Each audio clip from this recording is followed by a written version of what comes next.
அனைத்து மாணவர்களுக்கும் வணக்கம். இந்த காணொளியில் தரம் 11க்கான பெருக்கல் விருத்தி எனும் பாடத்தில் பெருக்கல் விருத்தி ஒன்றின் முதல் எண் உறுப்புகளின் கூட்டுத்தொகையை காணல் எனும் பகுதியினை அவதானிப்போம்.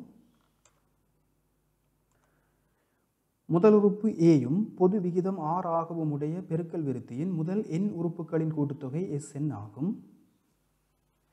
இந்த Snற்கான சமன்பாடுகள் தான் எங்களுக்கு இப்பொழுது தேவை. இதில் முதலாவது சமன்பாடு பொது விகிதம் R என்பது ஒன்றிலும் பெரிது ஆக உள்ளபோது Sn சமன் A Rன் எண்ணாம் வலு சய ஒன்றின் கீழ் R சய 1 என்ற சமன்பாடு பொருத்தமான சமன்பாடாக அமையும். Rன் பெருமானம் அதாவது பொது விகிதமானது ஒன்றிலும் சிறிது ஆக உள்ளபோது முதல் எண் உறுப்புகளின் கூட்டுத்தொகை Sn சமன் A 1 சய Rன் எண்ணாம் வலுவின் கீழ் 1 சய R என்ற சமன்பாட்டினால் தரப்படும். இவ்விரண்டு சமன்பாடுகளும் எங்களுக்கு இந்த பெருக்கல் விருத்தியின் முதல் எண் உறுப்புகளின் கூட்டுத்தொகையை காணும்போது அவசியமானது. பொருத்தமான இடத்தில் பொருத்தமான சமன்பாட்டினை எழுதி அதில் பிரதியிட்டு தான் நாங்கள் பொருத்தமான சரியான விடையை எடுக்கக்கூடியதாக இருக்கும். இலகுவாக எடுப்பதற்கு பொருத்தமான சமன்பாடு அவசியம். ஒரு வினாவினை அவதானிப்போம். பெருக்கல் விருத்தி ஒன்றின் முதல் உறுப்பு 5 பொது விகிதம் 3 ஆகும். அதன் முதல் 6 உறுப்புகளின் கூட்டுத்தொகையை காண்க. இங்க முதல் உறுப்பு 5 என்றபடினால் A சமன் 5, பொது விகிதம் 3, எனவே R சமன் 3. எனவே பொது விகிதம் R சமன் 3 ஆக அமைவதனால் 3 என்பது ஒன்றிலும் பார்க்க பெரிது. எனவே பொருத்தமான சமன்பாடு அதாவது R பெரிது 1 ஆக உள்ளபோது அந்த பொருத்தமான சமன்பாட்டினை எழுத வேண்டும். அடுத்ததாக முதல் 6 உறுப்புகளின் கூட்டுத்தொகையை வினவப்பட்டுள்ளதனால் n சமன் 6. இப்பொழுது R பெரிது 1, எனவே பொருத்தமான சமன்பாடாக Sn சமன் A Rன் எண் சய ஒன்றின் கீழ் R சய 1 என்ற சமன்பாடு அமைகிறது. இப்பொழுது இதில் Aற்கு 5னையும் Rற்கு 3னையும் Nற்கு 6னையும் பிரதியிடுவோம். இப்பொழுது இந்த 3ன் 6ஆம் வலு அதாவது 3னை 6 தடவைகள் எழுதி பெருக்கும் போது கிடைக்கும் பெருமானத்தினை இந்த இடத்தில் நாங்கள் போடுதல் வேண்டும். 3ன் 6ஆம் வலு என்பது 729. இப்பொழுது 729லிருந்து ஒன்றை கழிப்போம். எனவே அது 728. அதனை 5னால் பெருக்கி 2னால் வகுத்தல் வேண்டும். 728னை 2னால் வகுக்கும் போது 364. 364னை 5னால் பெருக்கும் போது எங்களுக்கு முதல் 6 உறுப்புகளின் கூட்டுத்தொகை கிடைக்கும். எனவே முதல் 6 உறுப்புகளின் கூட்டுத்தொகை 1820 ஆகும். மற்றும் ஒரு வினாவினை அவதானிப்போம். 10 மறை 20 40 மறை 80 என்பது பெருக்கல் விருத்தி ஆகும். இதில் முதல் 10 உறுப்புகளின் கூட்டுத்தொகையை காண்க. இங்கு முதலாம் உறுப்பு என்பது இந்த 10, ஆகவே A சமன் 10. பொது விகிதம் என்பது இரண்டாம் உறுப்பினை முதலாம் உறுப்பினால் வகுக்க முடியும். ஆகவே மறை 20ஐ 10னால் வகுப்போம். எனவே மறை 2. இந்த மறை 2 ஆனது ஒன்றிலும் பார்க்க சிறிய பெருமானம். எனவே பொது விகிதம் சிறிது ஒன்றிலும். முதல் 10 உறுப்புகளின் கூட்டுத்தொகை வினவப்பட்டுள்ளதனால் n சமன் 10 என பிரதியிடுவோம். இப்பொழுது பொருத்தமான சமன்பாடு அதாவது R சிறிது 1 ஆக அமைவதனால் இரண்டாவது சமன்பாடு எங்களுக்கு பொருத்தமானதாக அமையும். எனவே Sn சமன் A 1 சய Rன் எண்ணாம் வலுவின் கீழ் 1 சய R. இச்சமன்பாட்டில் Aற்கு பதிலாக 10னையும் Rற்கு பதிலாக மறை 2னையும் Nற்கு பதிலாக 10னையும் பிரதியிடுவோம். எனவே S10 என்பது 10 சய 1 சய Rற்கு பதிலாக மறை 2. எனவே அதுக்கு நாங்கள் அடைப்பு குறியினை இட்டு மறை 2ன் 10ஆம் வலு கீழ் 1 சய Rற்கு பதிலாக மறை 2 என பிரதியிடுதல் வேண்டும். இப்பொழுது இந்த மறை 2ன் 10ஆம் வலு என்பது மறை 2னை 10 தடவைகள் எழுதி பெருக்குதல் வேண்டும். மறை 2ஐ 10 தடவைகள் எழுதி பெருக்கும் போது நேர்பெருமானம் கிடைக்கும். எனவே மறை 2ன் 10ஆம் வலு என்பது நேர் 1024 ஆக இருக்கும். ஆகவே இங்கே நேர் 1024, இதில் உள்ள இந்த மறைப்பெருமானம் தான் இங்கு அமைகிறது. ஆகவே இந்த மறை 2ன் 10ஆம் வலு என்பது நேர் 1024. கீழுள்ள 1 சய மறை 2 என்பதில் இந்த மறையும் பெருக்கப்படும் போது சக எனும் அடையாளம் கிடைக்கும். எனவே 1 சக 2. இந்த 1ஐயும் 2ஐயும் கூட்டும்போது 3. 1லிருந்து 1024னை கழிப்போம். எனவே 10 தர சய 1023ன் கீழ் 3. இப்பொழுது இந்த சய 1023னை 3னால் வகுப்போம். அது சய 341. அதனை 10னால் பெருக்குதல் வேண்டும். எனவே முதல் 10 உறுப்புகளின் கூட்டுத்தொகை மறை 3410 ஆக அமைகிறது. இன்னும் ஒரு வினாவினை அவதானிப்போம். பெருக்கல் விருத்தி ஒன்றின் முதல் உறுப்பு பொது விகிதம் என்பன முறையே 5,2 ஆகும். அதில் முதல் எத்தனை உறுப்புகளின் கூட்டுத்தொகை 635 ஆகும் என வினவப்பட்டிருக்கின்றது. எனவே முதல் உறுப்பு 5. எனவே a = 5. பொது விகிதம் என்பது 2. எனவே r = 2. 2 என்பது ஒன்றிலும் பார்க்க பெரிய பெருமானம். எனவே r என்பது பொது விகிதம் என்பது ஒன்றிலும் பெரிது. அடுத்ததாக முதல் எத்தனை உறுப்புகளின் கூட்டுத்தொகை 635 என வினவப்பட்டுள்ளபடியினால் நாங்கள் முதல் n உறுப்புகளின் கூட்டுத்தொகை 635 என எடுத்துக்கொள்வோம். எனவே Sn = 635 ஆகும்.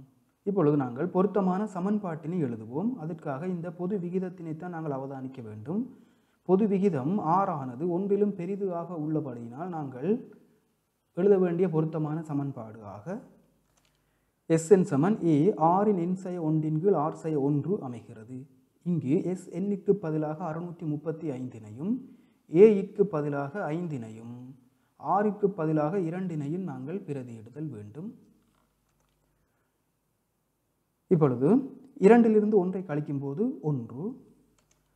இந்த 635னை 1னால் பெருக்கி 5னால் வகுத்தல் வேண்டும். எனவே 635 5 என அமைகிறது. 635னை 5னால் வகுக்கும் போது 127. இந்த 127உடன் இந்த -1 சமனுக்கு இடது பக்கம் வரும்போது -1 என அமையும். எனவே அது 127 -1. எனவே 128 = 2 எண்ணாம்பல். ஆக இது சுட்டிகள் தொடர்பான சமன்பாடுகளை தீர்த்தல் எனும் பாடத்தில் நீங்கள் ஏற்கனவே கற்ற விடயம். இங்கு 2 எண்ணாம்பலு என அமைவதால் இந்த 128னை நாங்கள் 2 எத்தனையாம் பலு என போட முடியும் என அவதானிக்க வேண்டும். அதாவது 128 ஆனது 2னை எத்தனை தடவைகள் எழுதி பெருக்கும் போது கிடைக்கிறது என பார்ப்போம். அவ்வாறு பார்க்கும்போது 2னை 7 தடவைகள் எழுதி பெருக்கும் போது 128 கிடைக்கின்றது. ஆகவே 128 என்பது 2 7ஆம் பலு. அடிகள் சமனாக உடைய வலுக்கள் சமனாக இருப்பின் அவற்றின் சுட்டிகளும் சமனாக இருக்கும். எனவே இங்கு 2 வலுக்களிலும் அடிகள் சமன் 2 என உள்ளது. இங்கு சுட்டி என்பது n, இங்கு சுட்டி என்பது 7. ஆகவே n = 7 ஆகும். ஆகவே 635 என்பது இந்த பெருக்கல் விருத்தியின் 7ஆம் உறுப்பாக அமையும். இன்னும் ஒரு வினாவினை அவதானிப்போம். 7 மறை 14 28 மறை 56 எனும் பெருக்கல் விருத்தியில் முதல் எத்தனை உறுப்புகளின் கூட்டுத்தொகை 301 ஆகும் என வினவப்பட்டிருக்கின்றது. இங்கு a என்பது 7, முதலாம் உறுப்பு 7. பொது விகிதம் என்பது இரண்டாவது உறுப்பினை முதலாம் உறுப்பினால் வகுப்போம், இலகுவாக உள்ளது. எனவே மறை 14னை 7னால் வகுப்போம். எனவே அது மறை 2. இந்த மறை 2 என்பது ஒன்றிலும் சிறிய பெருமானம்.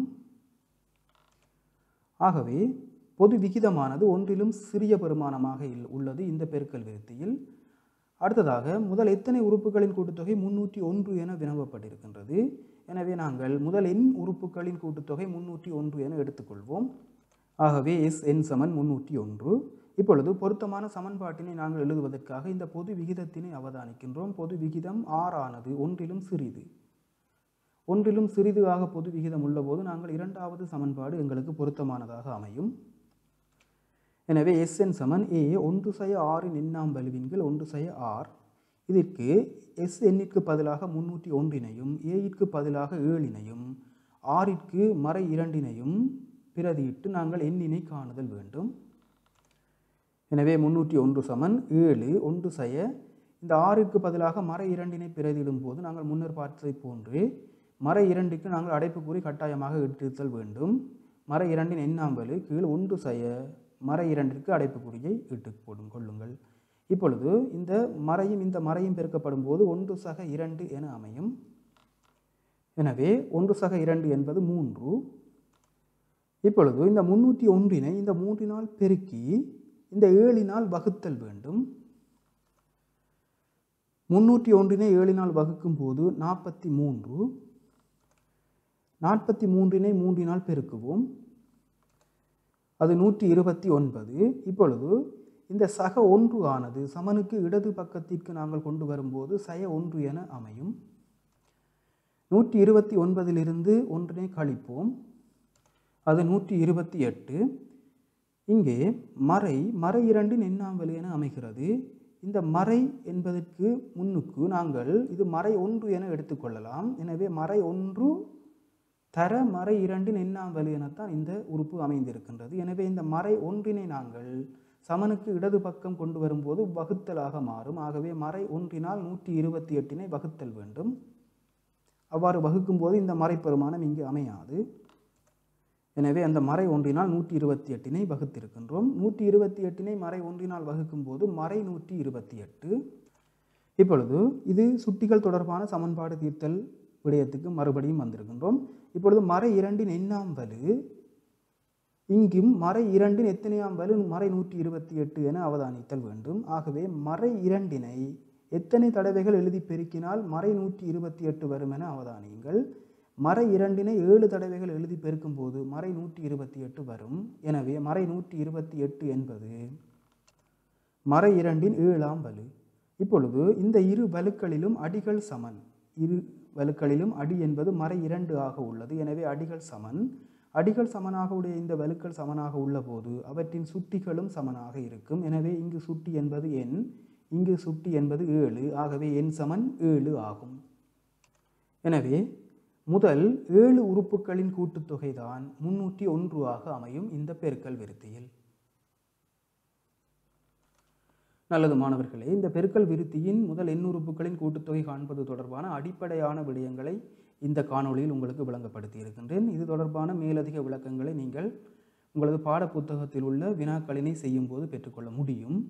இது தொடர்பான மேலதிக வினாக்கள் கடந்த கால வினா பத்திரங்களிலும் அமைந்திருக்கும். கூட்டல் விருத்தியுடன் சேர்த்து பெருக்கல் விருத்தியும் வந்திருக்கலாம், அல்லது பெருக்கல் விருத்தி பகுதி 1 வினாவாக மாத்திரம் அமைந்திருக்கவும் கூடும். எனவே கடந்த கால வினா பத்திரங்களில் உள்ள வினாக்களினையும் உங்களது பாட புத்தகத்தில் உள்ள மேலதிக வினாக்களினையும் செய்து மேலதிக அறிவை பெற்று கொள்ளுமாறு கேட்டு விடைபெறுகிறேன். நன்றி. அடுத்த காணொளியில் சந்திப்போம்.